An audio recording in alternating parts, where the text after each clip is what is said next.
And if you've seen videos and pictures of Islam lately, he's bigger. He's much bigger than he was before. And he's gonna have to be bigger if he wants to get through the monster that is Jack Della Maddalena. Islam Makhachev is going to be fighting Jack Della Maddalena. How do you think those two match up? I think Jack's fight against Bilal was a perfect fight for leading into that. Just purely, you take a lot out of stop and takedowns, because again, every fighter's still going to have little doubts that are going to creep in. I'm sure Jack was going through that, being like, all right, worried about, what if he takes me down and all that.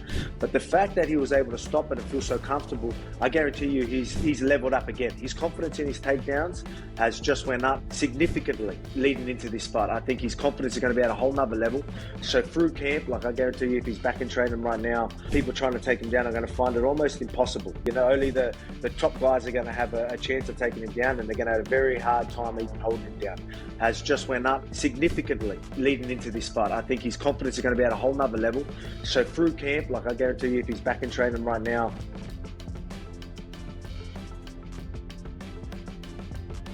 very hard to hold down. He's a big body, hits like a freight train, has knockout power, and he showed yeah, you can getting someone down doesn't mean dick. Can you hold them down? He doesn't just look stronger, he looks built for a different weight class. That's the first thing people notice when clips of Islam Makhachev leak from the gym. The shoulders sit heavier, the frame looks thicker, and the pace still feels cruel. There's a reason for that. Across from him stands Jack Della Maddalena, a champion who doesn't accept bad positions and hits like a truck.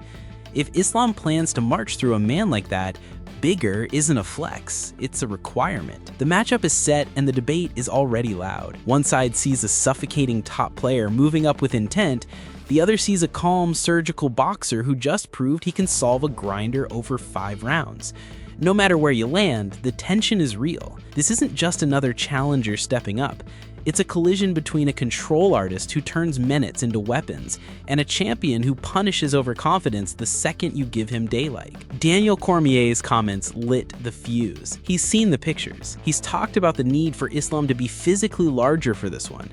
And he's right. JDM is a big body with stubborn hips and serious power. Taking him down is a sentence. Keeping him down is the paragraph. If Islam wants the story to end on the mat, the body has to match the blueprint. Islam was going to fight Jack Della in November at Madison Square Garden. It's officially happening. Dana White announced that fight is going down right now. And if you've seen videos and pictures of Islam lately, he's bigger. He's much bigger than he was before. And he's gonna have to be bigger if he wants to get through the monster that is Jack Della Maddalena. You know what's the best thing about watching this fight come together is recognizing how seriously they know the challenge is ahead of Islam. I can listen to the words that Habib speaks publicly. And then there's the fight that changed how people talk about Jack. The night he outlasted Bilal Muhammad. That wasn't just a belt-winning performance. It was a thesis on composure. He didn't chase knockouts. He chained stance switches, jabbed to steal space, and refused to drown even when the pressure tried to pull him under. The lesson was clear. The first defended shot doesn't break Jack. The second and third don't either. He wants you to try again so he can make you pay on the exit. But the room is split for a reason. Plenty of fighters and analysts swear this is exactly the kind of opponent who explodes Islam's strengths. They point to scrambles Jack wins on timing, to reactive hips that sprawl without panic, and to the kind of sharp counters that turn a level change into a mistake. They see a night where the champion never gets stuck on the black line, keeps the octagon feeling enormous, and cashes his payoff in the pocket. Others answer with a different kind of certainty. They see a blueprint Islam has followed for years, pressure that disguises entries, hands that chain into a body lock, then an instant of compromise where your base isn't yours anymore. Once the fight tilts, they say, it doesn't come back. Makhachev rides, returns, advances, and forces you to spend the round solving a puzzle he's already finished. The voices we trust most are the ones who've been in there. Alexander Volkanovski knows the speed of Islam's choices, the way a neutral position becomes a losing one without feeling the gear shift. His warning is simple: if you shoot lazy, you get punished. If you shoot perfect, you still have to win the next scramble. That's where Jack's faith in his own reactions matters. He doesn't freeze. He doesn't stare. He forces you to question whether the next attempt is worth it. Henry Cejudo looks at it with a strategist's sigh. He respects Jack's boxing, the timing that hides the right hand until it's too late, and the calm that lets him place shots instead of throwing them. But he leans Islam for a reason. If Effes are clean and chains are prepared, he believes control wins the big moments. Safer pick doesn't mean safe fight. It means the edges are real if the plan starts on time. The other side of the noise is as blunt as it gets. Kevin Holland watched Islam bully elite fighters and offered 3 words that don't need a paragraph: Islam smokes him. Tyron Woodley went longer, giving Jack credit for hunger and growth, but ultimately siding with the man who's made greatness look like a routine. That kind of confidence isn't trolling. It's the muscle memory of veterans who've seen certain styles take over certain nights. Underneath the quote sits the preparation war. Jack's team keeps tightening the small pieces that win ugly minutes: hand fighting that empties a lock, frames that deny shoulder pressure, and knee line escapes that punish leg rides. Bringing in bodies who specialize in making grapplers miserable isn't a headline. It's homework. And the talk of leaning on Volkanovski's read brings something just as valuable: a library of entries, re-entries, and counters that have already been tested at the highest speed. Minute 1 decides where this lives. If Islam wins the first contact in the center, he drives Jack towards the fence and moves hand over hand until he's attached to something he likes. If Jack wins early moments, he's not simply keeping it standing, he's setting rules. He has to make the first lock uncomfortable, shove the head off his chest with a short, mean forearm, and punish every break with something that takes breath away. An uppercut on the level change and a body shot on the exit will matter than a highlight headshot.